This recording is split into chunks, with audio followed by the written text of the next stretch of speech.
He was like sitting here, he was like, oh, I know them to read. He's so sick, say the word. Watch out, he's what? Sorry, I have to love my white sister.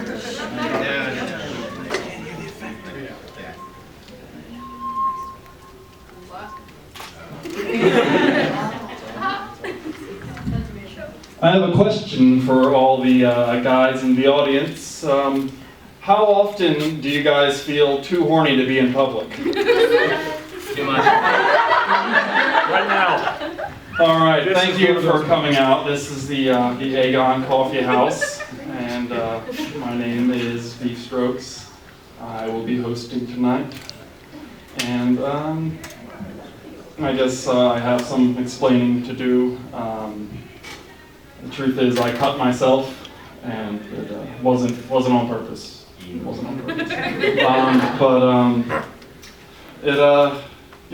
When it happened, it was a pretty deep slice, and my first thought about my well-being was, how am I going to make this funny? And so I was thinking,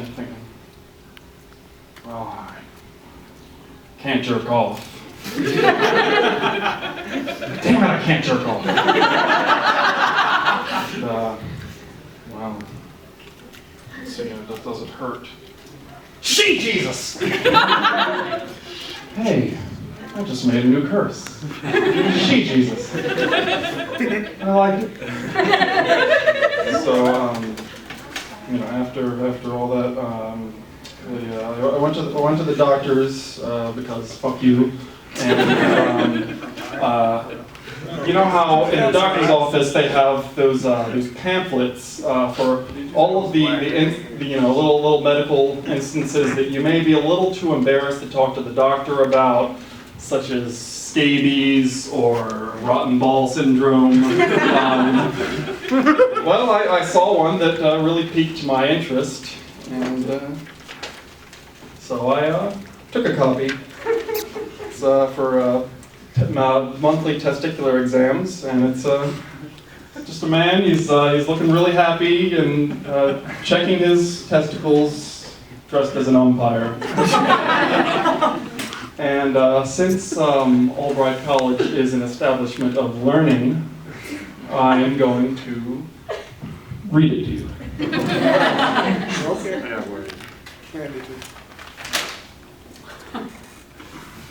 Excuse me.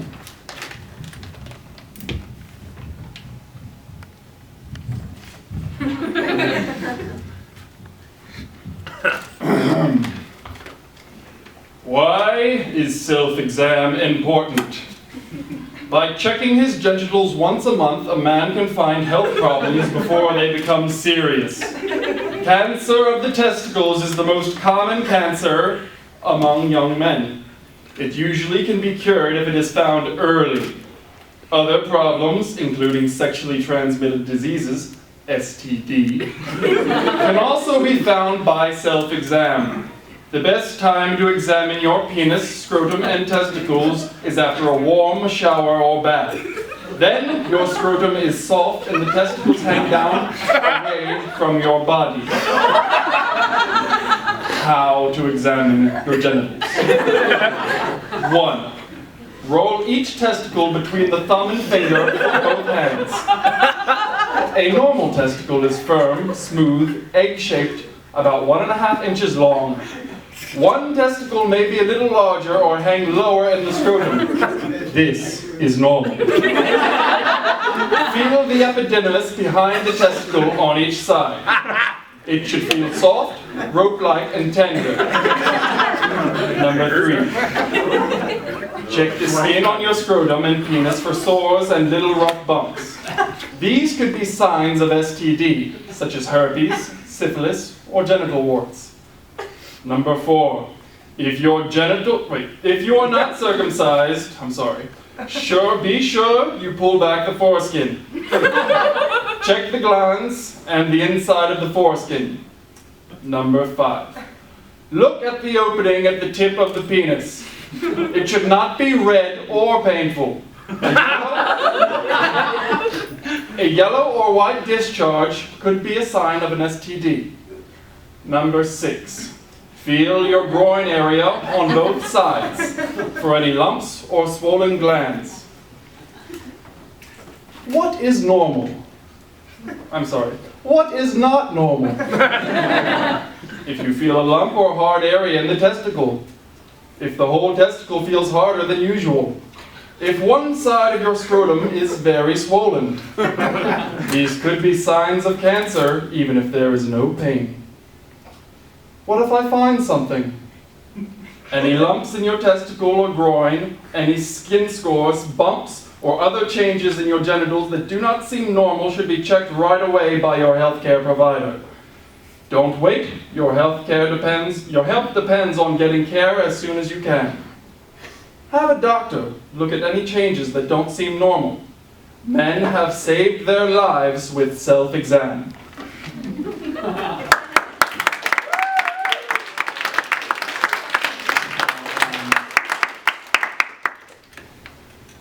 On another note, I've decided what I will name my firstborn daughter. Her name will be Rita May. Rita Mai, poker face. And when she's 15 years old, she'll come to me and ask if a Johnny can take her to a dance. And I will say, no, he can't. Rita Mai, poker face.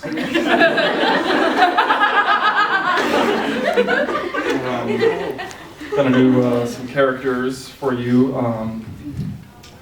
So this is a superhero named Reprimand. Hey, drop that stereo! You ought to be ashamed of yourself.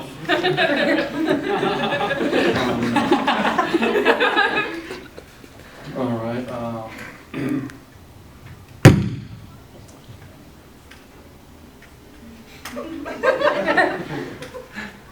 Now, what's the deal with all these stand-up comedians giving terrible impressions?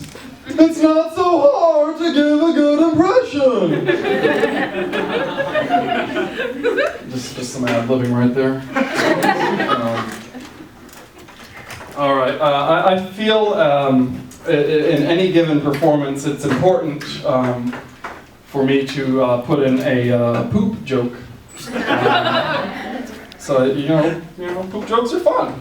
That's just that's the way it is. So I'll let you. I'll leave you with that and just let you stew in that. The other day I was grossed out.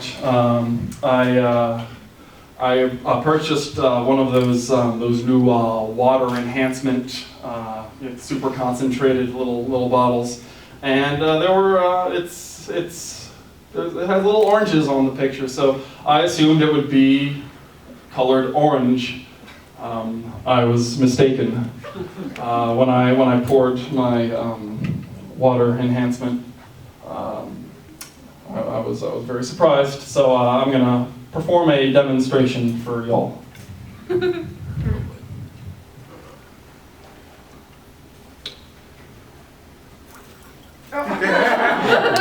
It's poop! Damn it!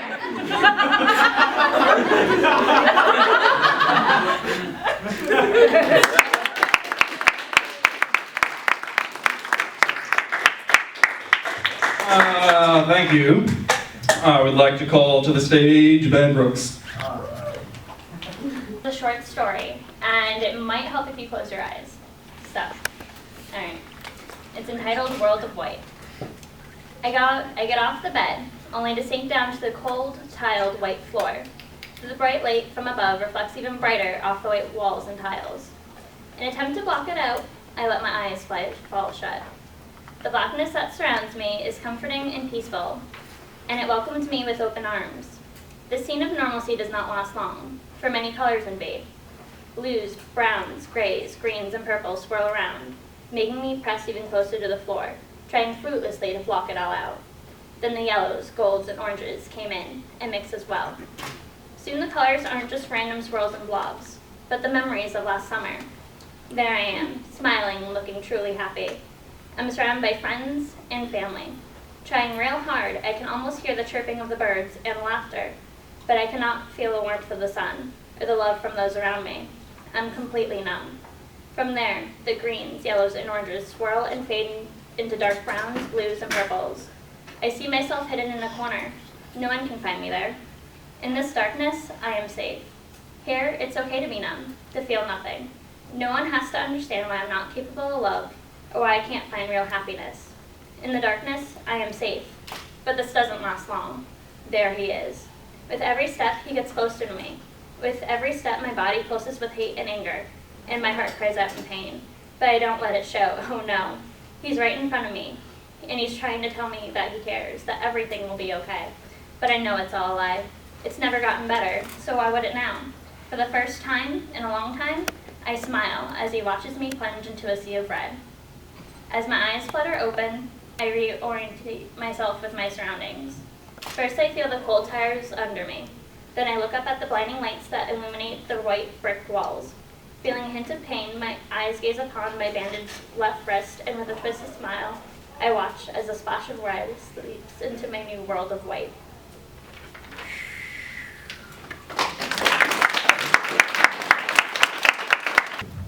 I'm Annalyn Hornack. I also have terrible handwriting. I have a poem for you all, and it's entitled She and I. When I grow up, I want to eat the weak, she says, hands carved into fists wrapped around a silver fork. The tines droop over the edges of her palms, whispering that they would like to help. On Sundays, we'd stand, she and I, one foot on either side of the county line. We'd dance with hands clasped in the grass outside the church, slipping on the dew hidden between our heels and the rubber of our sandals. She pointed up on starry nights, finger crooked, wondering why she couldn't see the sky for all the black. I have had this someone. That's kinky. I didn't really plan what I was gonna do. I didn't really plan what I was gonna do. I have stuff though. So, who jokes or poems or Spanish homework or? Yes, Spanish homework. Estoy. Estás.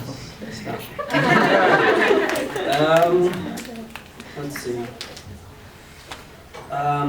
My friend just recently got really into beatnik culture and all that, and I don't know what happened. One day he was fine, and then he snapped. Everything I know about batteries I learned from AC/DC. Sure.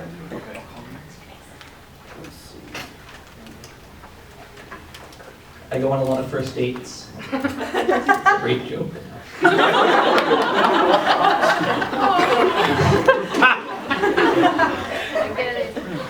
If they had a doctorate for being cool, then you could be fat with a PhD.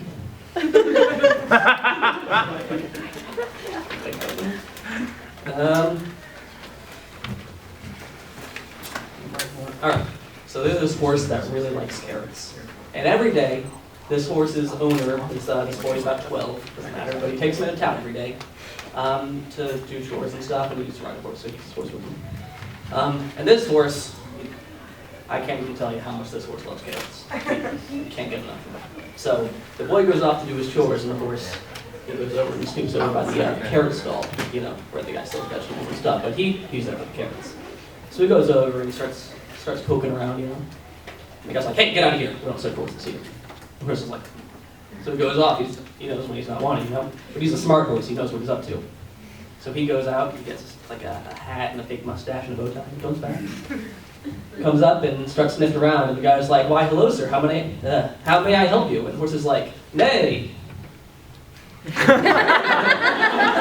guy's like, I'm sorry, sir. I didn't quite catch that. And the horse pulls out a gun and says, give me all your fucking carrots.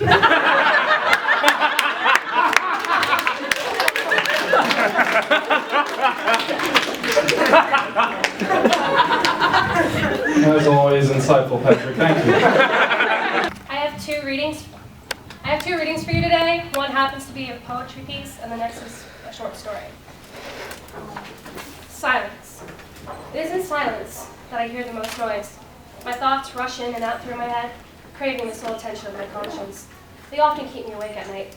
I debate many ideas when the world is quiet and still. I wonder if the feelings I have for someone are mutual. I wonder if I'm more than just a friend. I often stay awake, thinking of your face. You, oh darling, have invaded my dreams, Your voice is a figment that runs through my mind. Your words like sweet poetry before I sleep. Your good night is what lingers on in my mind. It is in silence that creates the most tension in my mind. The battle between what is a dream and what is reality often courses through. The journal that lay above my head, filled with thoughts and dreams of a lover scorned, a hopeless romantic in hopes of finding her prince charming, a memoir that depicts her short life thus far. It is in silence that I often am awake. The only sound is the constant rhythmic beating of my heart and the exhale from between my lips. It is from silence that I seek my refuge from the world.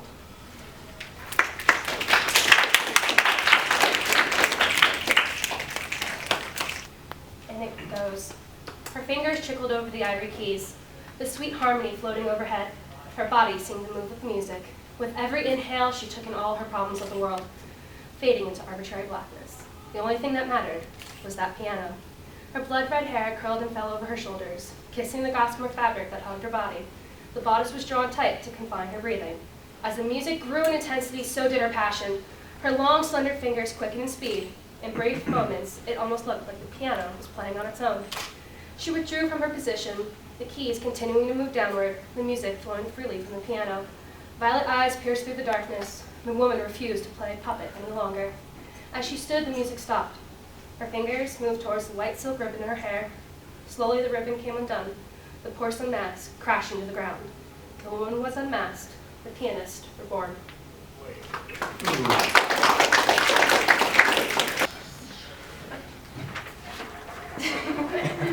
You got this so short.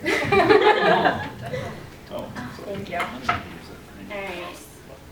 So, this is a poem, much happier than my last piece, dedicated to someone who helped me through a bit of a tough time. So, peace, love, and coffee. Life gets so complicated sometimes. Everything builds up, like dominoes waiting to be knocked over. Once one wobbles, they all fall. Soon you're sitting alone in the dark, looking down at a cup of coffee, wishing it had all the answers. You feel the warmth between your hands. Take the holder off, and feel the smoothness of the cup. Taking in the spicy aroma, you take a sip. Go beyond that which is in your hands. Hear the crickets chirping, the pond's fountain slurping. Notice those who walk past under the lights, but do not notice you in return. Feel the cool breeze on your bare arms, and know that sweatpants was a smart choice. Close your eyes, see with your body. Feel the way your feet press into the walk wall. Feel the presence of peace coming from the world around you. Breathe. Breathe. Take a moment to pause and breathe. You take another sip and feel the coffee go down. Do you see the way it embodies nature? The way it embodies peace? The way it puts you back together again? It may not be much, but it will be enough to keep you going. Just sit a while in this peace. When you feel right, want to sit a little taller, hear life a little clearer, see things a little easier, ease yourself off the wall and walk. With each step, feel the weight lift off your shoulders. The breeze once again will surround you in such a way that should prove as a reminder. You have friends who love you. You have friends who want to be there for you. You have friends who want you to count on them. Let your mind rest tonight in peace. Tomorrow is a brand new day. You'll be okay. Hi guys, how you doing? Yeah. I'm going to give you guys a choice in this matter. Raise your hand if you want me to read 2 poems. Or. Oh yeah, sorry. That or a short story. 2 poems or a short story. So, poems, short story. Wow, alright. I expect no one to just care at all. Still warn you guys, this is kind of dark. I didn't really have any time to prepare any of my more uplifting stuff, so just bear with me. Bring this closer. Okay, can you hear me now? Yep. This is called Last Chance in Baltimore. I hear them knocking, but I won't let them in. I shake my head, brushing off sleep like a $2 whore. The gun is 1,000 pounds in my hand. You lie across the room, held tightly in the clutches of this alien disease. You tried to fight your eyelids from closing, but it was a battle you eventually lost. I had just been gone a little while. It was just a trip to the store. We'd been running low on No-Dos and Mountain Dew, and it had been my turn to go out. I saw the look in your eyes. You didn't want me to go. I didn't want to go, but I had to. I knew this was going to happen. I hear them knocking, but I won't let them in. When I came back, I screamed. I found you there, lying on the carpet. A green mold working its way over you. Sorry, technical difficulties. I was so upset, so hurt, so scared that I let it slip. The neighbors had heard me and called the appropriate channels. Nearly a week after the initial infection, cases of uninfected people were surely becoming few and far between. The infected were safely in the majority, quickly establishing a world of no fear, no hate, and no love. It was a world that was simply not human. I hear them knocking, but I won't let them in. It had started instantly enough. There had been a few reports of people acting strangely. Couples of years claiming that their spouse was not who they once had been. That a spouse was simply not the same person, but something completely different altogether. Within days, the number of such cases doubled, tripled, got exponentially high, and then all of a sudden, they stopped altogether. As if nothing had happened at all. I hear them knocking, but I won't let them in. Around day 4, word leaked that the epidemic was spread like any other disease, but it only took hold when the infected was asleep. When we heard that, we barricaded ourselves in my apartment, vowing to keep each other awake.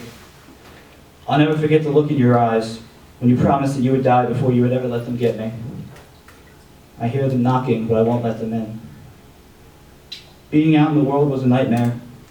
It was one thing that we didn't talk much about, mainly because there wasn't anything to say about it. The world had lost its soul, and acting like a living mannequin just to survive was a fate worse than death. Then again, there are fates even more awful that I stay awake just to avoid. I hear them knocking, but I won't let them in. I feel my body begin to shut down. All my senses have been dulled. My mind numbed. My being a mere shadow of its former self. We had known when we started this last grasp for survival that we would never win. That we would either die or become one of them. When we discussed how long we'd last, I said no more than a week. You didn't have to tell me that we wouldn't last even close to that. I hear them knocking, but I won't let them in. I know the barricade won't last much longer. I hear the door begin to give way under the pressure of however many of those things were pressing up against it. The option to keep hiding is gone. I can die, or worse. I crawl across the room to where your body lies.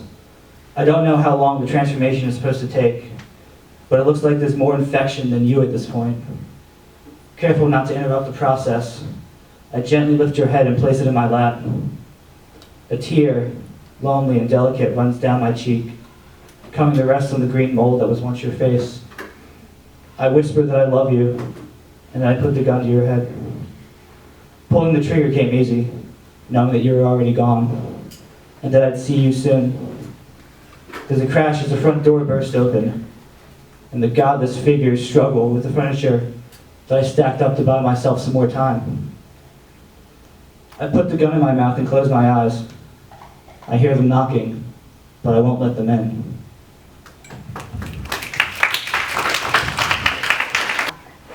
Hi. Shut up. Alright, so I decided on Prisoner of Words, which was written by Alicia Keys. And I will be reciting it right now. I'm a prisoner of words. I am a prisoner of words unsaid. Just a lonely feeling locked away in my head. I trap myself further every time I stay quiet. I start to speak, but I stop and stay silent. And now I've made my own hard bed inside a prison of words unsaid. I am a POW, not a prisoner of war, a prisoner of words. Like a soldier, I am a fighter, yet only a puppet. Mostly I say what you want to hear. Could you take it if I came clear? Or would you rather see me stoned on a drug of complacency and compromise. MIA, I guess that's what I am, scraping this cold earth for a piece of myself, peace in myself. It'd be easier if you put me in jail. If you lock me away, I'd have someone to blame. But these bars of steel are of my making. They surround my mind and they have me shaking. My hands are cuffed behind my back.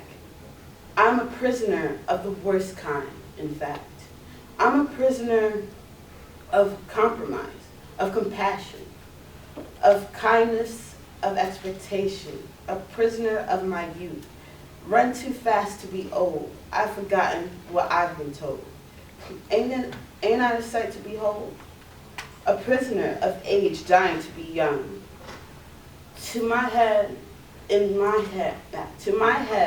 my hand with a gun. And it's cold and it's hard, because there's nowhere to run when you've caged yourself by holding your tongue. I'm a prisoner of words unsaid, of lonely feelings locked away in my head. It's like solitary confinement. Every time I stay quiet, I start to speak, but I stop and stay silent. And now, I've made my own hard bed inside a prison of words unsaid.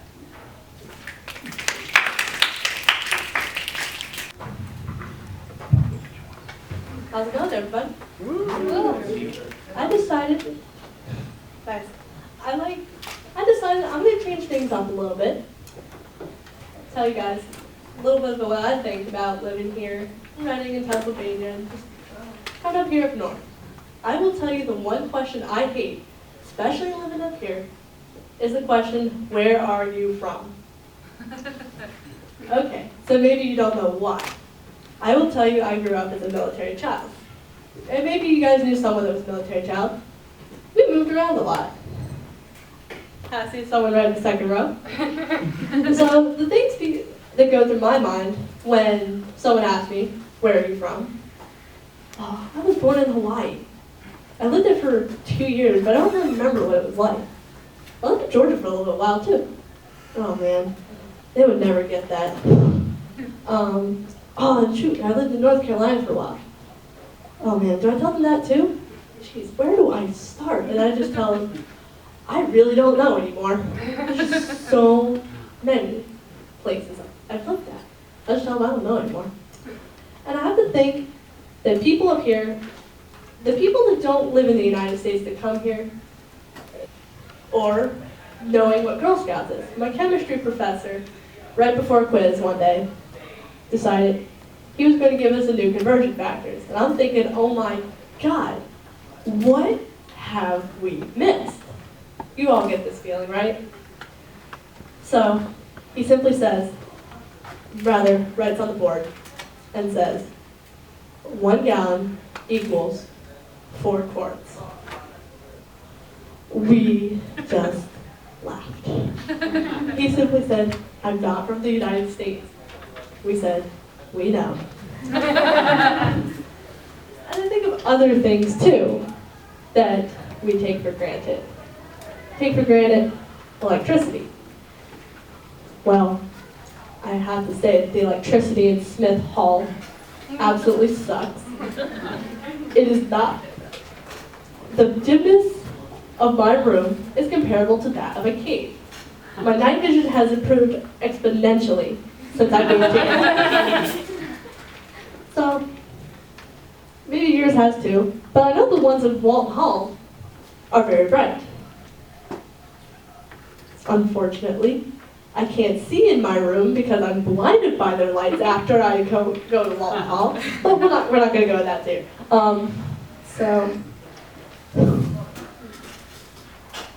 And another thing that I feel like people take for granted are stereotypes. You've all met one, Mexicans are beaners, band geeks are nerds, Asian people are smart. Well, in my class, in physics, we didn't have any Asians. We had a Mexican who was smart. We took this test one time and we asked him, Boris, how did you do? He said, I don't think I did too well. We were, crap, that means we all failed. Boris was our Asian. Mexican. Oh my God. I wonder what it's like to have to speak English when it's not your native language. I wouldn't know, I speak English, but we won't go there. I took Spanish for 4 years, and it's just kind of like, I get my words mixed up all the time. I'll start talking to my brother in one language, and then my sister will go, what does X and X mean? And without thinking, I go, it means this. She goes, what? I'm like, I'm not kidding. So, and I'm pretty sure people hate it when, they ask people to swear, ask someone from another language to swear. My sister, the one day, and I said, hey Luke, I just learned something. I learned how to say, go to hell in Spanish. And she goes, really, teach me? And I said, no. She goes, why? I said, simply because if I teach you that, I will know when you're telling me to go to hell. That's a good indicator that you're upset with me. No. All right, to start out, I just want to say thank you guys so much for coming. I was anticipating at most 13 people. This is mind-blowingly successful, in my opinion. I just want to read through a few things that have come to my mind while I'm sitting here listening and that we didn't do at the beginning. I want to point out the e-board for AGON, Albright's Literary Magazine. In the back, we have Jess Weil. I'm pronouncing that correctly, right? Okay, she is our president. Next to her is Lauren Borick. I'm pronouncing that correctly? I'm sorry, I don't know that. She is our executive assistant. Ben Brooks, is he still here? No, Ben left. He was the lad who came up at the beginning whose phone killed his writing. He is our vice president. Colin Hill unfortunately had to go to a Gamers Guild meeting. He is our SGA representative, and I am Katie Diley. I am your secretary. By the end, if you guys are here and you're not on our mailing list and you'd like to be, we do have a sign-up sheet over here next to this awesome pile of candy, which is free. You can take some or all. If you don't eat it, I'll eat it.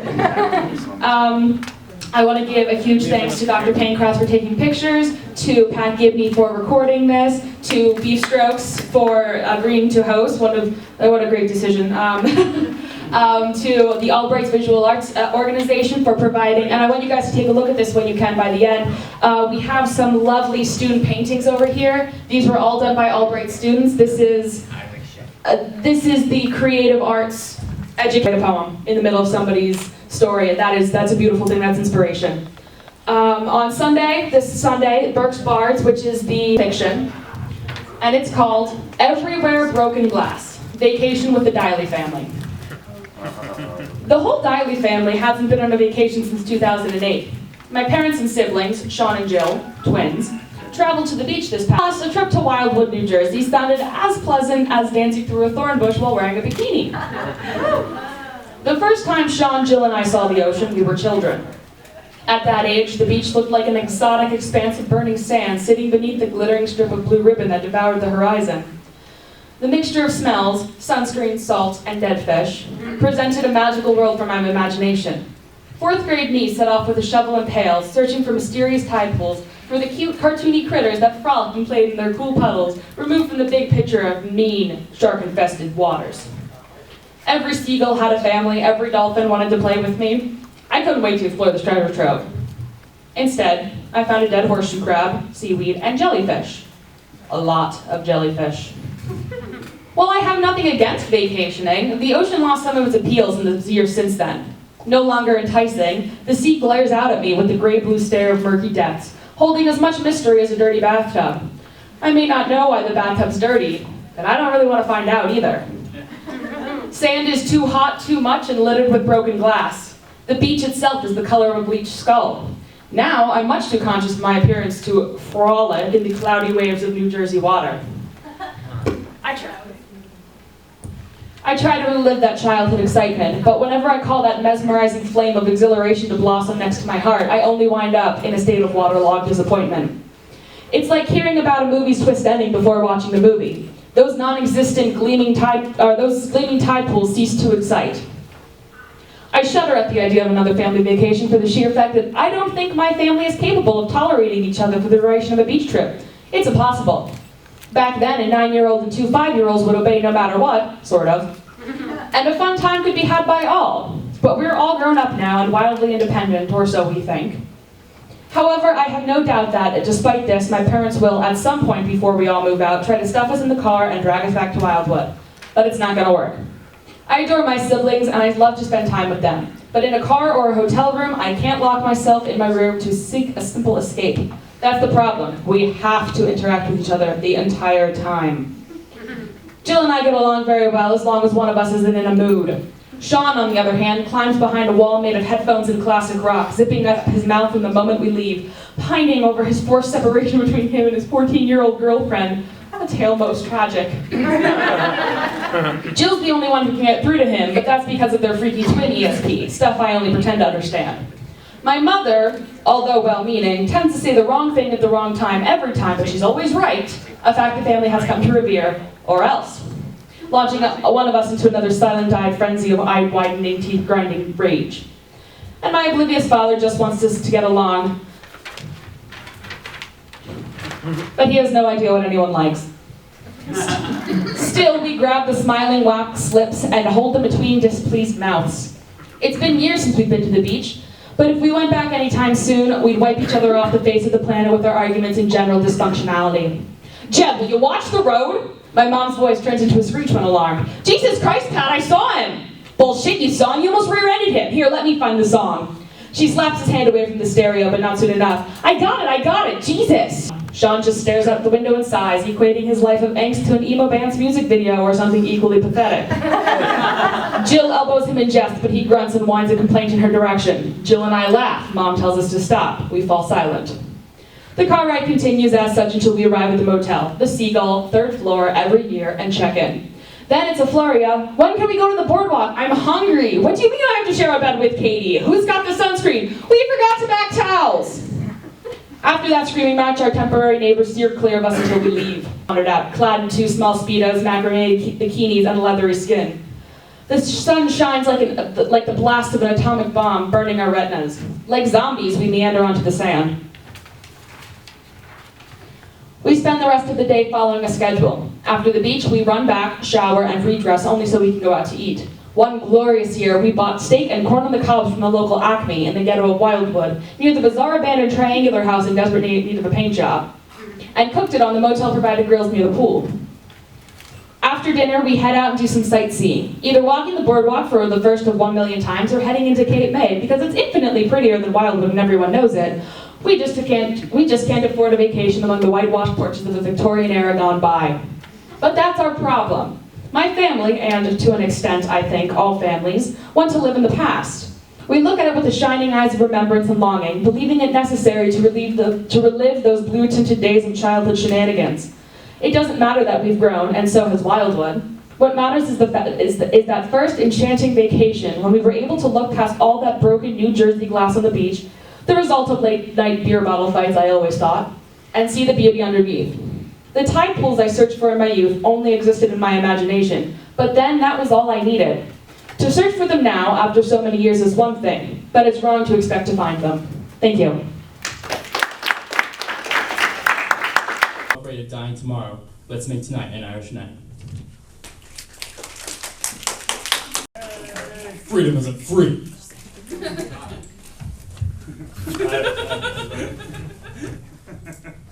You don't get the joke, it's on the back of my shirt.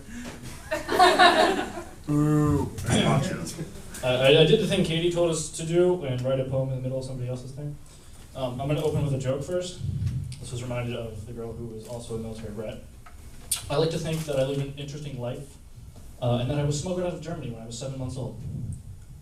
And by 7 months old, I mean 7 months in my mother's womb. Last night, I got a new a mattress pad, and I woke up this morning after I had a dream that involved Topher Grace with a full-grown beard speaking in a Scottish accent, wearing a sombrero and a poncho. Yeah. Right, it's Scottish. Sorry about that. Anyway, so my poem. One can see the world for what it is, beautiful, majestic, and full of sins. The earth feels so confining, chains that hold, stuck here, residing. Hatred, rage, and earthly qualms, if only we could see we wouldn't fit in God's palm. We aren't alone, we could go far, because what about the stars?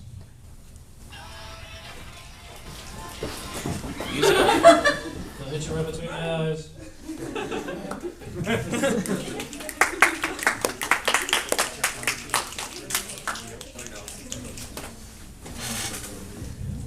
All right, thank you, Tyler.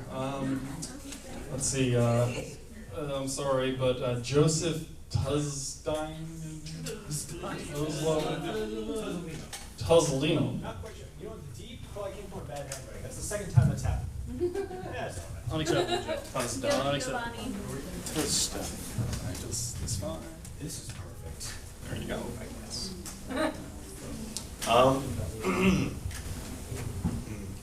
It's good enough. I have 2 poems.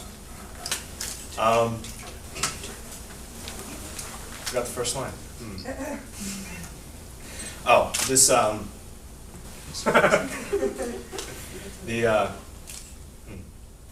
gonna start reading my poem. As I sit, somber, sedated, I wait for a cigarette smoke to choke the teasing tendrils of my devilish mind. There is no smell sweeter than clementines and orange rinds. That's the first one. The second one's a bit longer.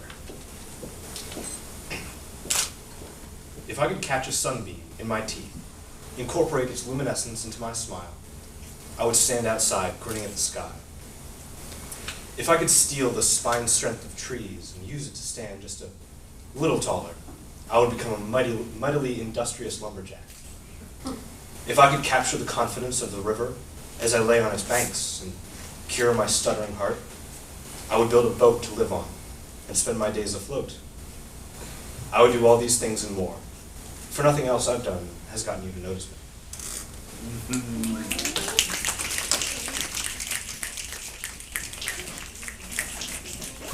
Yes, thank you, Joseph. I think it's Ryan Murphy. It's up next. Yeah, guys, stay for Ryan. Come on.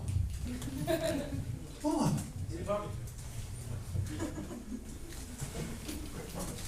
I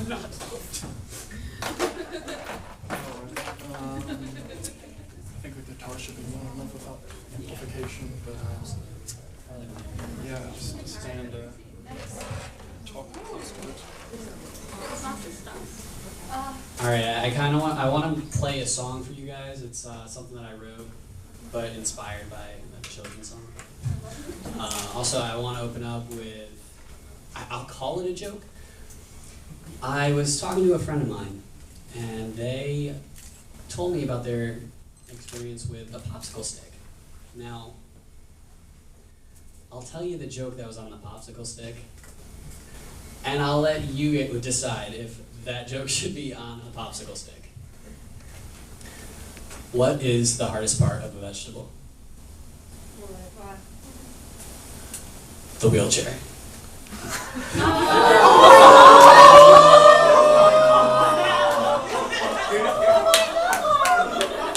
Snap your fingers if you think it should have been on a popsicle stick. What flavor?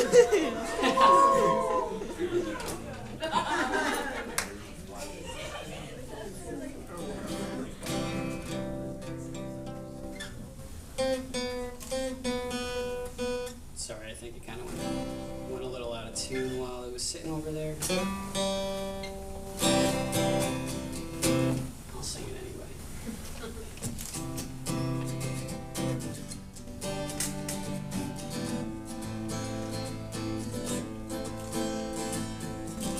How do you know so much about me that I try to keep it hidden?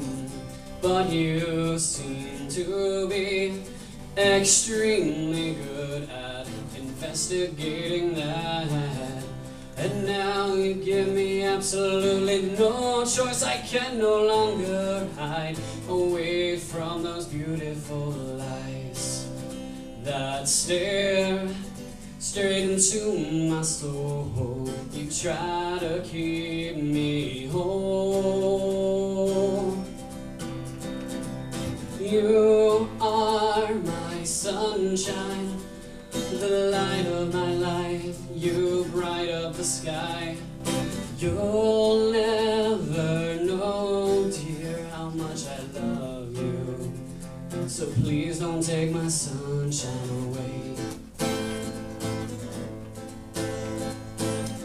Hello, my dear sweet, I know exactly what to say to knock you right off of your feet, and right into my arms you'll fall. Yeah, even through it all, I'll never forget the times we spent together. Together we will spend forever, even when the sun goes away, and then you'll take its place.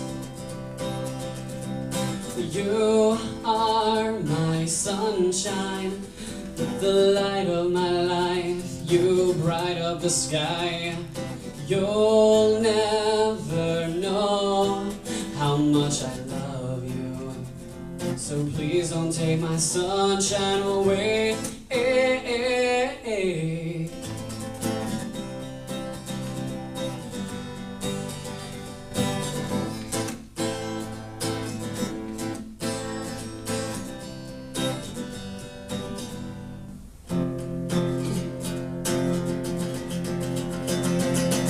You are my sunshine, the light of my life. You bright up the sky. You'll never know how much I love you, my only sunshine. You are my sunshine, the light of my life. You bright up the sky. You'll never know, dear, how much I love you. So please don't take my sunshine away.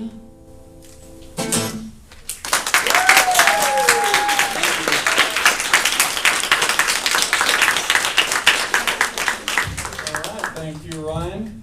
We're going to take a 5-minute break right now, so just have a, help yourself to the muffins still, and see you back here at 8 o'clock.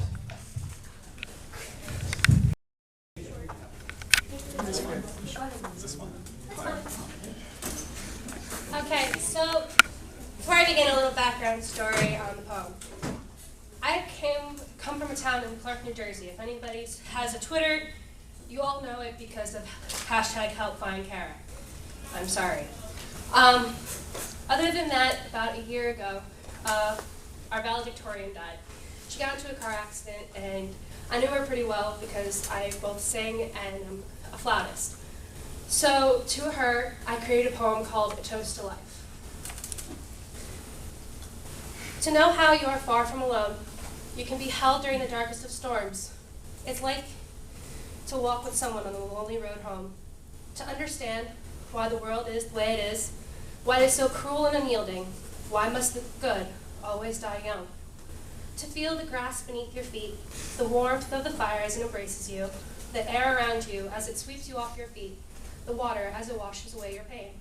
To pretend that what hurts the most does not faze you, that you are stronger than you really are, that you can keep living when you feel like dying, to live each day to its fullest, to always dance in the rain, to leave each moment like it's your last, to be known as the person you always wanted to be and not what you became.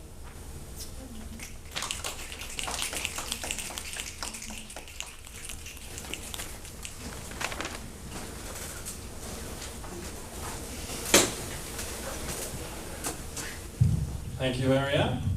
I think it's John L. Come on up.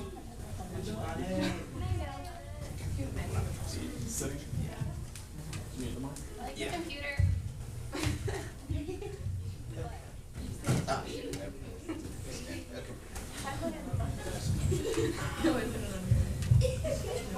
This would be easier because we've got the room. This chair would be easier. We can move it over there. Hello. Okay, so I decided to do this like at the last minute because I found out that there was a coffee house at the last minute. It's like, holy crap, we're reading shit, and I was like, yeah, I'm gonna go to my room and get my laptop. And then I ran back here. So I'm gonna read you 2 short stuff. Don't worry, I won't take up that much time. My first one is I'm going to say the lyrics of Fresh Prince of Bel-Air in my little Sean Connery impression. So, yeah.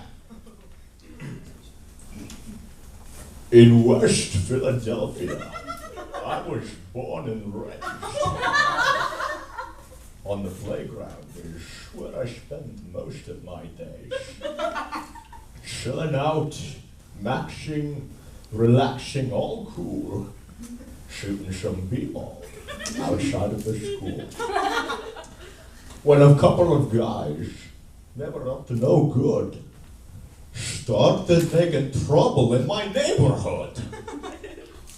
I got in one little fight and my mom got scared and she said, you're moving with your auntie and uncle in Bel Air. So I whistled for a cab, and when it came near, the license plate said fresh and had dice in the mirror. If anything, I knew that this cab was rare. But I thought, nah, forget it. Your home's in Bel Air. So I pulled out to a house about 7 or 8, and I yelled to the cabbie, yo, home, smell you later. And I looked to my kingdom. I was finally there. And I shot on my throne as the Prince of Bel Air.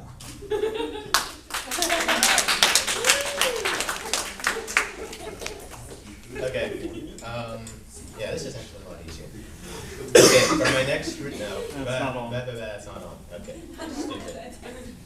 Okay, yeah, this is a lot easier. Okay, for my next one, I'm going to be doing a little one called The Petal Falls Twice. Have anyone ever heard of it? No? Okay. I'm going to be reading this one in a more Morgan Freeman-ish tone, but my Morgan Freeman tone is not very good, so please forgive me for that.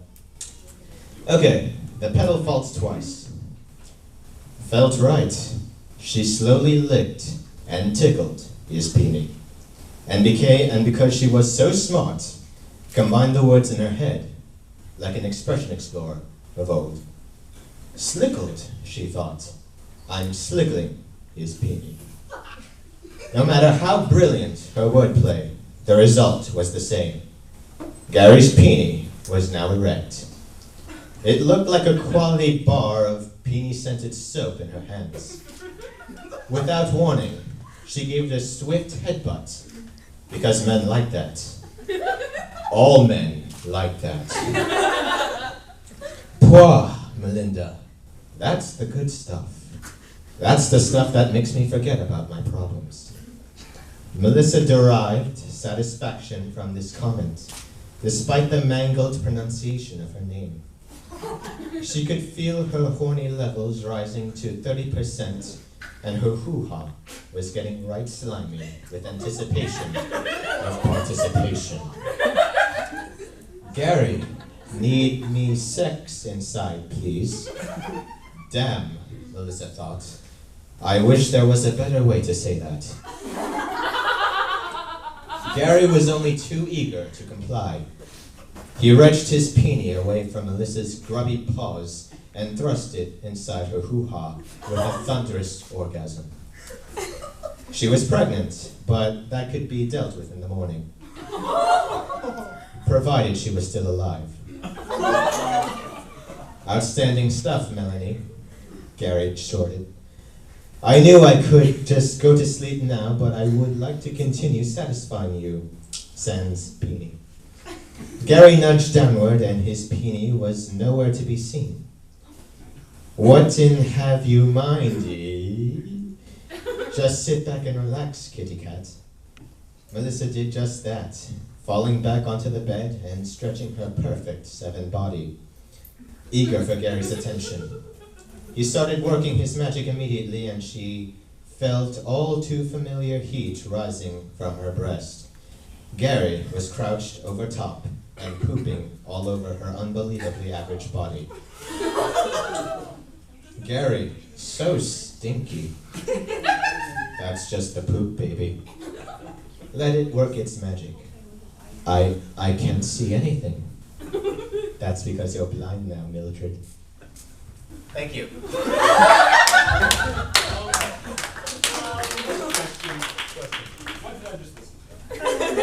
I have no fucking idea.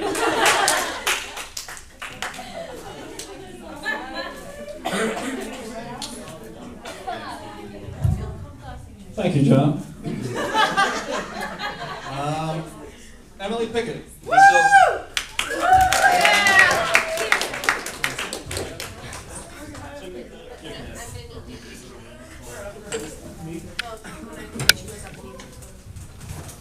Alright, so I have a song for you guys, and I unfortunately do not play guitar, I wish. So I'm just gonna sing a cappella, and it will not be as inappropriate as John's. Alright,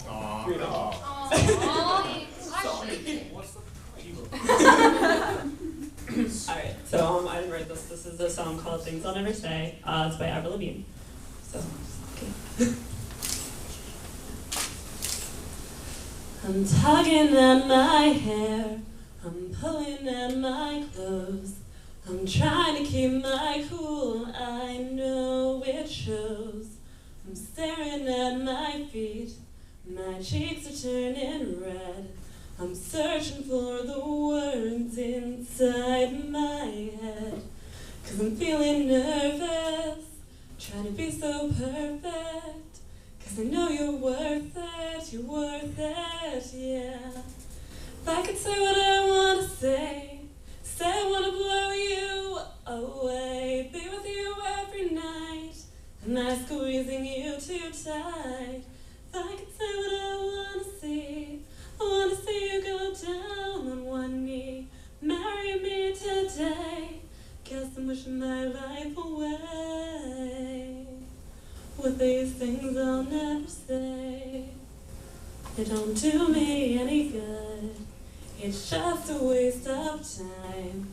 What use is it to you? What's on my mind? If it ain't coming out, we're not going anywhere. So why can't I just tell you that I care? 'Cause I'm feeling nervous, trying to be so perfect, 'cause I know you're worth it, yeah. If I could say what I want to say I want to blow you away. Be with you every night, and I'm squeezing you too tight. If I could say what I want to see, I want to see you go down on one knee. Marry me today, guess I'm wishing my life away. With these things I'll never say, with these things I'll never say.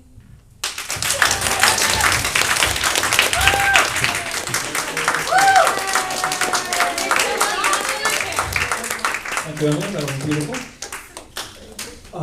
If there are any other any musicians that play guitar, I brought my guitar. So if anybody would like to sign up to play guitar at all, that's certainly open. I forget who's up next. Katie Smith again. Same setup as before? Yep.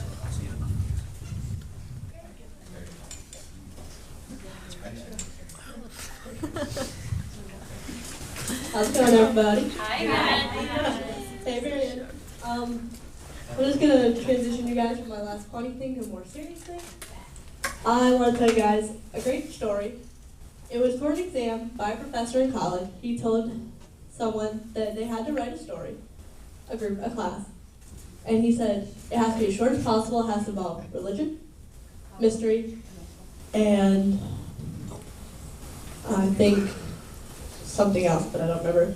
The one that won was, oh dear God, I'm pregnant. I wonder who did it. So, but on a more serious note, I want you guys to take the time in your mind to really enjoy the imagery of this poem. It's a very strong poem, and I wrote it because I was lonely. And it's called The Leopard's Vigil. The leopard wanders through a bleak, snowy land, searching for something that will make her existence whole. Her two dark blue, fathomless mirrors reflect the deepest desires lurking within my soul.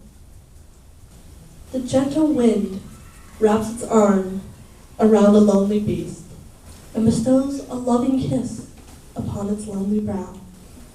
Snowflakes dance like a pair of ignorant lovers, heedless of the world's troubles and carefree. The leopard perches on an outcrop of rock, silently watching the mountainous terrain. A single raven caws, a cry echoing off time. Why can the world not be free of loneliness and pain?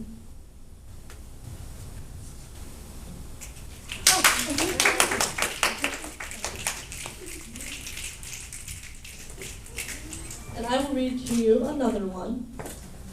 And I wrote this one. I was feeling a little stressed. I just wanted to return back home, where I didn't have to worry about getting my own groceries, or homework, or, wait, actually never mind, I had to worry about homework in high school, but this one is called The Songs of the Wild, and I just want you to think of a time when you were so stressed out that you just didn't want to be in our society anymore. Just want you to think when you just wanted to go back to something simple. It could have been childhood, anything. And this one is known as The Songs of the Wild. The river sings to me an enchanting siren song. It draws me in like a simple-minded moth to a flame, away from the choking grasp of draconian society, from which all weeping originates, and where all tears are the same. Come to and rest under this oak tree, it whispers. Sing your song to me, and forget for just a moment that you are human. The birds sing to me a majestic hymn of freedom. It enthralls me, like a child with a toy, ignorant to the cold reality of the world around him, instead choosing to live in a state of blissful, innocent joy. Come here and sing with us, they cry. Dance joyfully and forget, until your dance ends, that once you were a prisoner. And the wisteria sings to me a mesmerizing chorale of beauty. It lures me in like a painter seeking inspiration, desperately trying to stoke the flames of creativity, searching for the beauty in simplicity.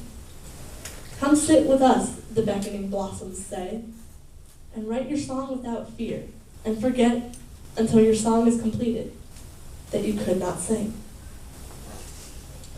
The wilderness sings to me a song so simple and clear that anyone with an open mind can listen and truly hear. It summons me into its arms like a mother to a child, and I forget myself completely, even my name, for a short while. Come to me and tell me who you really are, and sing to me your story. Forget the person you used to be, because your story is now history.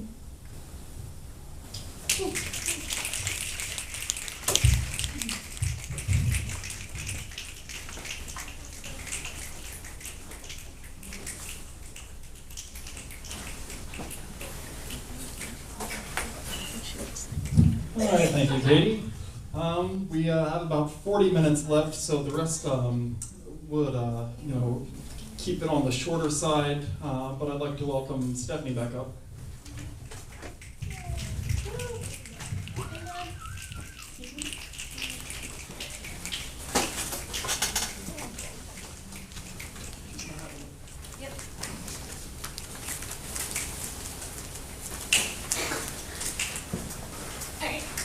So, I write a lot of poetry, and that's mainly because I love to write haiku. So I have several here that I'm going to share with you. The first one is entitled Irresponsible. Desperate he left her, their love fertile in water. She now sleeps alone.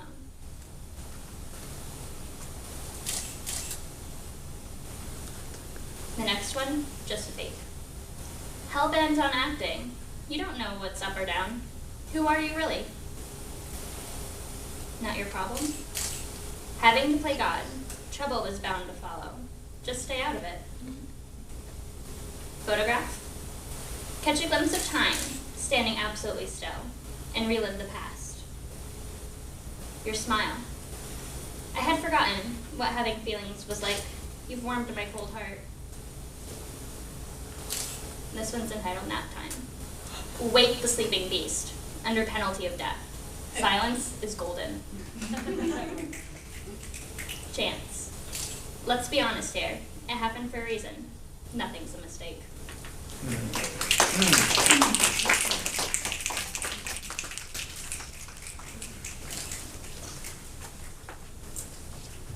All right, thank you, Stephanie. I hope this is Maddie Seidler. Sedler. There we go. Sitting.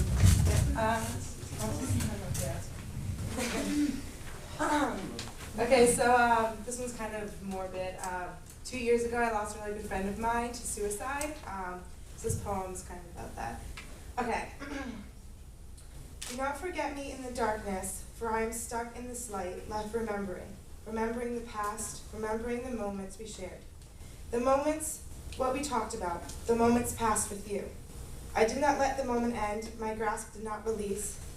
The time did come to put it somewhere else. I now grasp what is around me. I grasp what you no longer see. I grasp what you chose to lose, so one day, if we meet again, I can show it to you. Okay.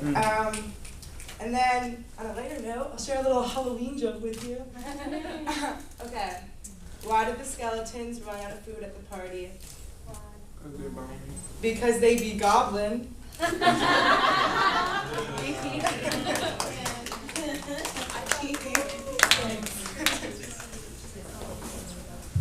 Thank you, Maddie. Tommy Green. Sitting, standing. I'd like to lie down on the floor. And I'd like for you to hold the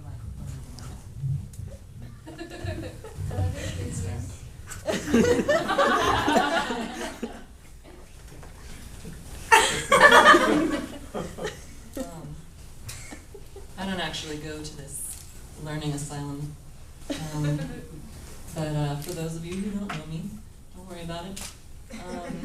But actually, I am the girlfriend of the mustache who's hosting this event tonight.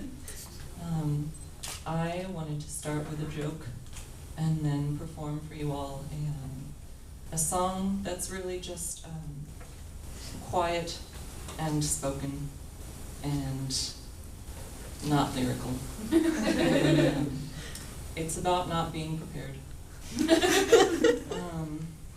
And it goes a little something like this. I don't know why I brought my water cup up here with me, because I have a flask. And I also don't have anything written, which means that I don't have anything to look at. And I don't know what to do with my hands. Recently, I had, alright, do y'all listen to the radio? Yeah? It's not good. I have a friend who has a long commute every day to work, and she had a sad moment where she realized how much time in her life she spends listening to the radio, because after about an hour and 45 minutes of listening to horror, she heard the song from Grease, You Were the One That I Want, and found herself saying, "Finally!" and took both her hands off the wheel. It didn't end like that. But she was on the phone with me at the time. And she thought that was really sad, that she was so excited for that. I thought I might talk to you all about laundry. I don't do it. I like to think that after about 2 months of not doing laundry, it just makes me really, really creative with my outfits. A lot of over-the-knee tube socks. I don't know how to fold a fitted sheet. So by the time, yeah, am I right, ladies? Martha knows that I can't pay attention that long. But by the time I come to something that looks close to what she has done, it's tomorrow, and I still haven't done the rest of my laundry, and I'm still wearing long tube socks and a poncho, and possibly a little wine on the poncho, and yeah, I think that's about all that I had planned, because I didn't. So I wish you all good night.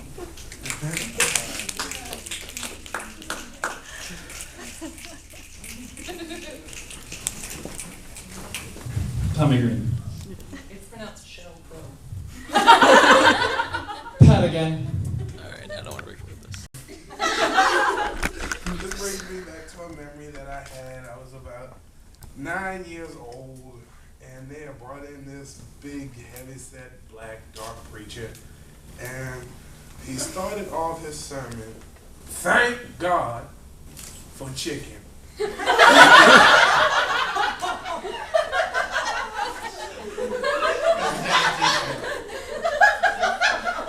God damn it, DJ. So I'm gonna try and make it through this thing. You call yourself a Christian, but what do other people say? Can we tell from the way you act, or will people look at you and say, "No way"? God can speak for himself. Stop putting in your 2 cents. All you continue to do is cause more trouble at a greater extent. Why do we feel that it is our job to condemn when we won't even with ourselves make amends? Address the beam in your eye before you take the splinter out of someone else's. Make sure that you are ready not to judge anyone else, but to judge yourself. Even though you think they failed, keep a hammer just in case you get nailed. People in pain call out for your help. What will you do? Hang your head in shame or swim like Michael Phelps? Only from the truth will you speak, or will you speak from your heart that is black and no longer beats? And then I have an essay that I wrote because it's on the same page. It's called "How to Break Up with Your Ex." Y'all take some notes. The planning of the breakup is just as important as the breakup itself. You need a time, a place, and the ex that is to be. The time is not that important unless you take the Mrs. Havisham approach and stop all the clocks in your house at that time. The time is only something that makes sure that you and the ex to be are in the same place at the same time. Time is just a mechanism that makes sure that everything moves swiftly. The next thing is not the most important, but by far is not needed. The place should be thought about carefully. If you are planning to break up and you want to make a scene, pick a place that is highly populated. But on the other note, if your ex is going to get violent and break up some stuff, you might want to break up in a police station. The place by far is the second most important thing, but it is not complete without the last part. Make sure that you pick a place that your ex visits often to cause the most pain. The last and the most important thing is the ex to be. Make sure that he is clueless and left in the dark. Also keep a camera near to catch the face. I like to call it the deer in the headlights face. Also, he has to look at you and you have to look at him. And then you say, "Babies, the feeling have gone away." And then when he looks at you and replies, baby, if you love me, would you please just smile? You look back at him and say, baby, I hate you, but I just can't smile.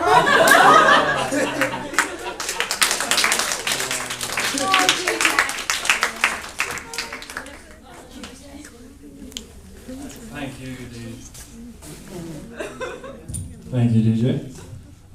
This is Katie Diley again.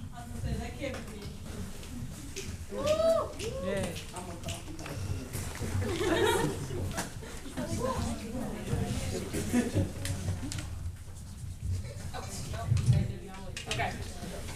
Gonna open up with a morbid joke, read a morbid piece, and then finish with a morbid joke.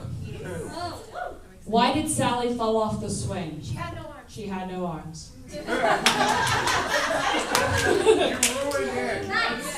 This piece is entitled Herbie, and I'm going to give a slight disclaimer. If anybody here has lost a very beloved pet, leave. This is a sad story. Today is Tuesday, and I'm driving my dad's storm green Pontiac to school for band. My parents need my car, their old red Explorer, so they can drive Herbie to the vet for the last time. Our 14-year-old golden retriever can no longer hold his bladder, and he doesn't realize when he accidentally lets loose in the house. Mom says he's mortified and embarrassed. I say he's a dog and doesn't understand those complex human emotions. Are you laughing? It's a week ago, the original date of Herbie's ultimate appointment. Before they leave, Dad tries to dig a hole for the soon-to-be corpse of our family pet. He says he can't because the soil has too many rocks and too much clay, but it's really because he's crying too hard. None of us say anything about it. It's Christmas, 1997. For the last Christmas present, Dad pulls out a tiny yellow puppy. I am captured on film, kneeling in my red flannel nightgown and little girl braids, exclaiming, "It's a dog! It's a real dog!" I was under the impression it could be a robot. One of my siblings, both toddlers at the time, tried to grab the terrified ball of fur huddling under the Christmas tree. Herbie pees, and I make the clever remark that is his gift to us. It's 1999. I am in second grade, and we've just moved 30 miles from a townhouse in the city into an old farmhouse with 2 acres of grass and a creek. Herbie goes crazy and eats the fallen apples from the apple trees until he pukes. It's 6 months ago, and Dad asks me why I don't love Herbie. He's not my dog, I reply. It's 2001. Herbie stopped going to the creek. We have no idea why. It's 1 month ago. My parents sit outside with the dog. Herbie tries to walk across the porch, but he loses his balance and falls down the 3 concrete steps. Reality starts to really stab at my parents. It's Tuesday night, and Sean, my now 15-year-old brother, tells me digging a hole is supposed to be fun, but it wasn't. I ask him why we're so willing to save a comatose human, but if a dog has a risk of falling and breaking a leg or a rib, we kill him. He doesn't know. Neither do I. It's my senior year of high school. I have a socially crippling case of psoriasis on my scalp. Itchy and embarrassed, I lie on the floor and brush Herbie's fur for an hour. Allergies gave him dandruff. I know how he felt. It's 2.5 weeks ago. I'm lying on the couch and the dog staggers over, legs too old for extended standing, and nestles himself near me, passing into sleep almost instantly. I move because he smells really bad. It's 8 p.m. Tuesday evening. Dad gives me a hug, but it's short so he doesn't start crying again. It's 2007. Herbie can't run anymore, but he still enjoys walking outside, lying in the shade, and still eats a ridiculous amount of apples. It's last year. You can really see the white fur replacing the red gold on his snout, the same way gray hair has snuck up on my dad's goatee. Herbie sleeps downstairs now because his knees, do dogs even have knees, can't walk upstairs anymore. He still greets my mom for coffee almost every morning, though. He doesn't drink any. It's Wednesday, and Herbie has been buried for a day now. My parents are a wreck, Sean's upset, and I continue to question the philosophy and ethics behind our decision. Killing a dog because he might fall and hurt himself is denying a man food because he might choke. Why don't the same rules apply? On the other hand, he's a dog. He experiences pain differently. He won't understand why everything hurts. He'll be miserable, a misery we can prevent. It's 3:45 Tuesday. I'm not there, but I imagine how it happens. The veterinarian comes out to the car, syringe in hand, while my parents' hands flutter over the dog, calming a fear he can't possibly understand. He doesn't see it coming, Mom claims. He just yawns and falls asleep. Forever. Died in the arms of those who loved him most. But isn't that what we all want? It's Tuesday morning, and it hits me that we're putting our dog down. It's 3:50 p.m., and after 14 years, Herbie is dead. Knock, knock. Not Sally.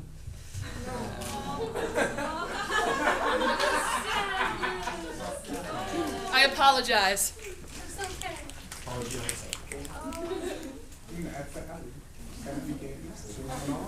Thank you for the explanation.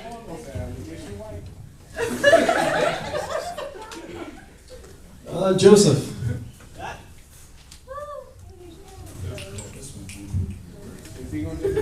Pass me I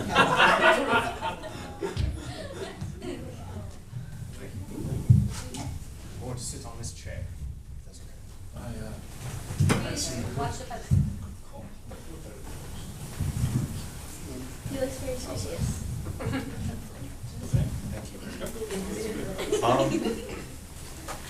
This is a spoken word performance written by a man named Chris Mansfield. He's a recent Berks College graduate and an idol. He is in a band called Fences. If you haven't heard of it, check it out. This is called Heaven's Brook. Can you, is this? Very good. Could I be your day when you arise and light the fields and warm our children's backs and prepare our daily meals? I know you are a good wife, so sweet and good and true. A lengthy trail I shall walk to prove my love to you. See, I've been out a-hunting for a lady I can keep, who keeps my trust and honors me and listens while I speak. If I should grow so old, my legs won't let me walk. My lungs get filled with demons, and I cough instead of talk. Could you be my translation and tell my sons I love them true? Tell them father's gone away to drink the heaven's brew.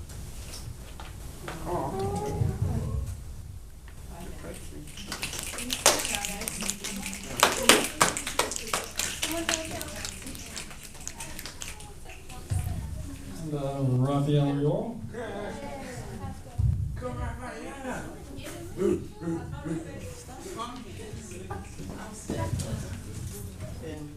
Dairy Queen.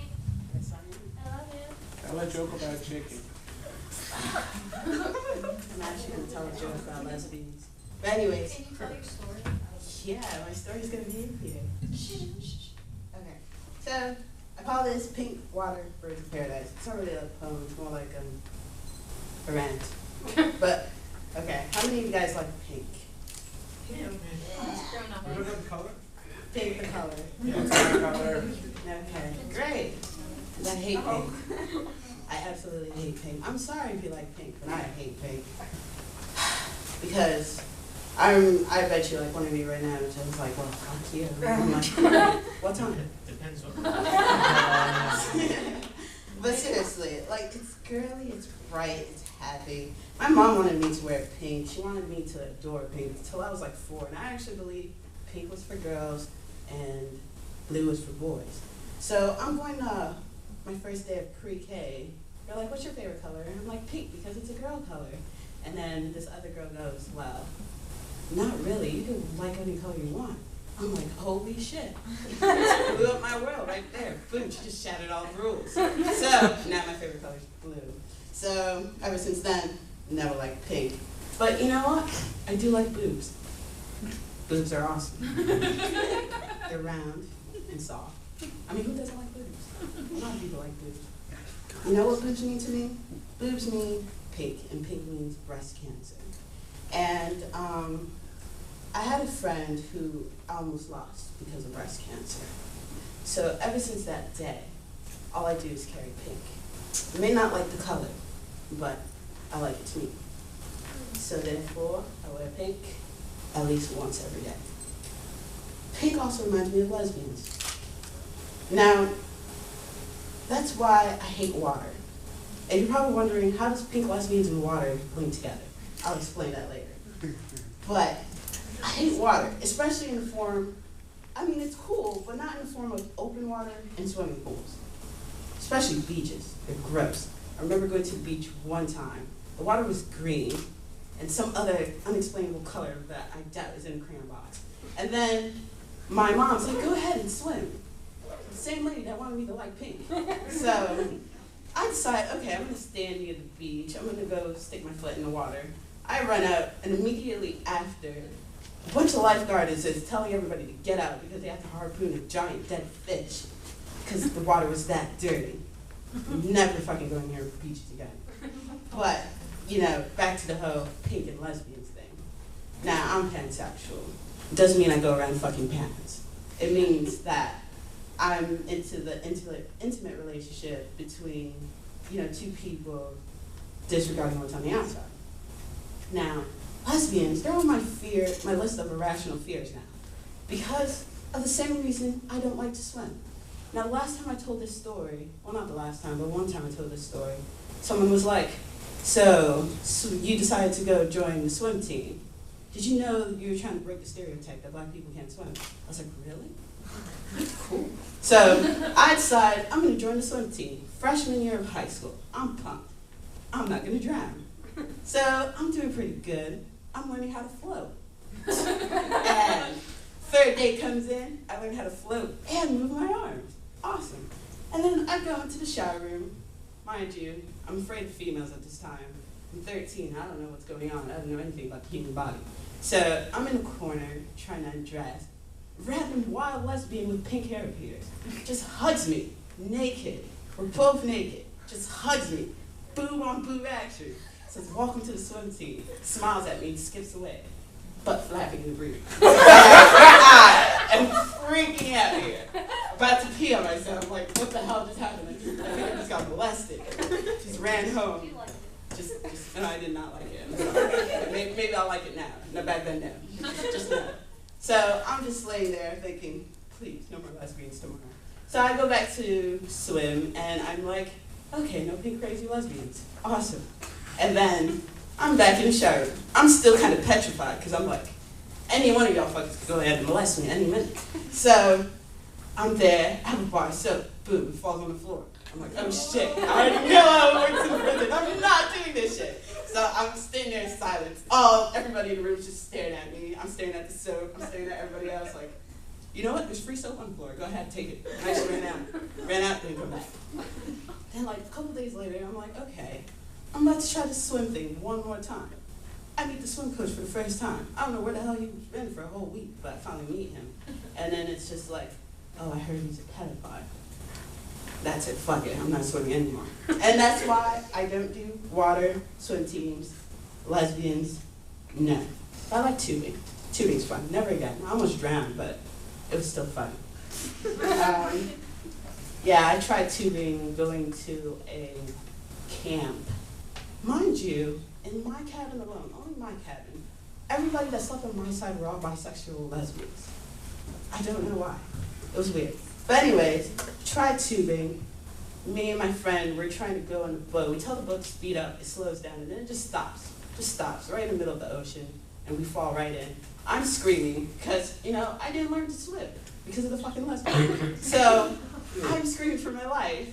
I mean, I'm floating because there's, you know, a life jacket on me, but I'm done. I don't know how to swim.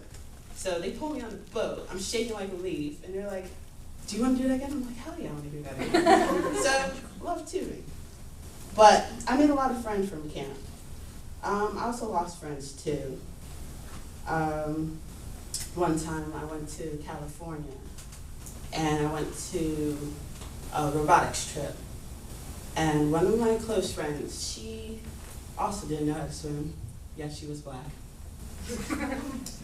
Haha, yeah, right? She went in the pool, and she never came back out. She ended up drowning that year. And with the help of my friends, we pulled her out. But she was pronounced dead within a few hours. So, I mean, it's hard. And for a while, I didn't want to swim anymore. I learned to swim recently. I went to the Albright pool. There was no lesbians, I promise. It was really fun that. I also like Birds of Paradise, which I saw in California too. It wasn't paradise that day, but it was a cool flower. And also, there were celebrities in California. I met one celebrity before. I met Hugh Jackman, if you guys don't know who that is. Yes, and I didn't even know it was Hugh Jackman. That was the funny part. He was standing in front of me, and I'm like, hi. He's like, hey. I'm like, you have an Australian accent. He's like, I know. And I'm like, cool. I can do a British accent. He's like, really? I'm like, yeah, it's spot on. And he's like, cool. And I'm like, yeah, so do you like pickles? And then we're talking about pickles. And then I take pictures with him, with a bunch of people I don't really know. Mind you, I'm at this thing called Trope Fest, it's in New York. And, you know, celebrities are just walking in and out. I really did not know who I was talking to until I see a bunch of fatty screen girls going, oh my God, it's Wolverine. And I'm like, I don't know what the hell they're talking about. I'm talking to a random Australian guy. So, you know, he's like, okay, I gotta go on stage, I'll see you around. I'm like, all right, peace. And then like, once he's running around, oh my God, you Hugh Jackman. And I'm like, holy shit, I was talking to Hugh Jackman. Damn it, I didn't get his autograph on my butt or something. So, you know,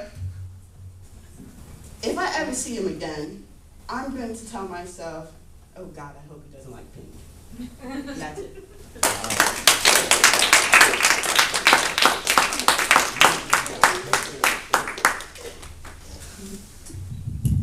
All right. As far as the sign up is concerned, that's all we got. If anybody else would like to come up, you're welcome to. Otherwise, we're. You want to come up, Stormy? I guess so, yeah. I love you. Let's hear it from Stormy.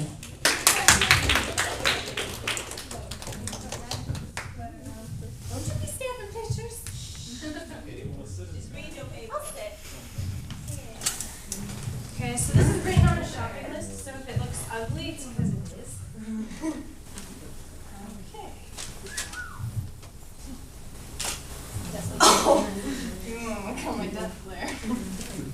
The smell of mud and grass and trees consumes my nose as he chases me. Over rocks and rifts I sneak, slowing down so he can take a peek. Then I decide, why should I run? If I slow down, we'll have way more fun. He points his long dark stick at me. I hold real still so he can see. But then my ears ring from a sound so deadly as I hit the ground. There's only one answer, but I'm so confused. That pain I feel, it comes from you. He sets his sight on a new young doe. She'll run farther, faster than even he knows. She'll never let him get that shot. She'll play her games and keep the trail hot.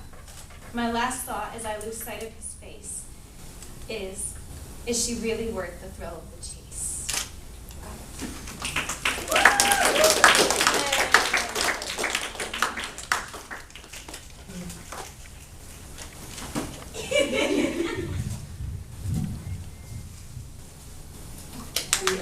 Yeah, anyone else? Hey,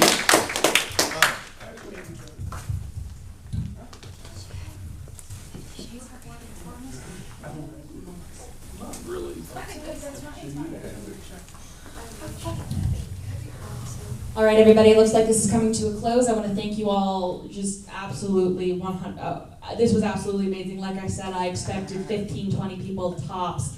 Again, there are free muffins. Please take a few because I will eat them all. And I won't even have any regrets until tomorrow when I don't have any clothing that fits. You guys shared some amazing pieces of work. I'm so proud of each and every one of you who came up here to read poems, stories, or even to go at it without anything in front of you. I can't do that. I can just talk, but I like the sound of my own voice. We do publish a literary magazine. We will be doing that by the end of this semester. And if you are interested in submitting, please send in an email to agon@albright.edu. We have a Facebook page. It's facebook.com/agonlitmag. And we do have a Tumblr that I'm sort of struggling to work with. I know you like the Tumblr. I'm not the greatest. You take it, girl, because I despise Tumblr. I said it. Don't kill me. So please submit your work. I really want to put together a quality lit mag. Anybody who's been here a few years can say that it's kind of fallen off a little bit, and I think with this group of people, Dr. Pankratz is being very polite about it. With this group of people, with this group of creative people, we can really achieve something amazing.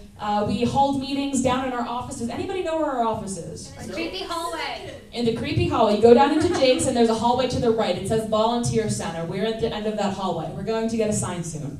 Please? We hold meetings every Tuesday at 5:30, whether they're short or long. Please come. The more people we get to come, the more times we can talk about your writing with you or something.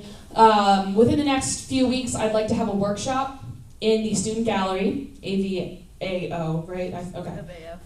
What? AVAO. The art club. Albright Visual Arts Organization. They have a gallery in the art building, and I feel like not enough people go there. No. And I want people to go there, and I want to help you with your writing. I've been there for my entire life. If you ever have a question about something you're writing, you're stuck on a chapter you're writing, you want to write a book but you don't know how, come talk to us and we'll talk. If you're ready for publication, we can help you. We can buy you envelopes. I don't care.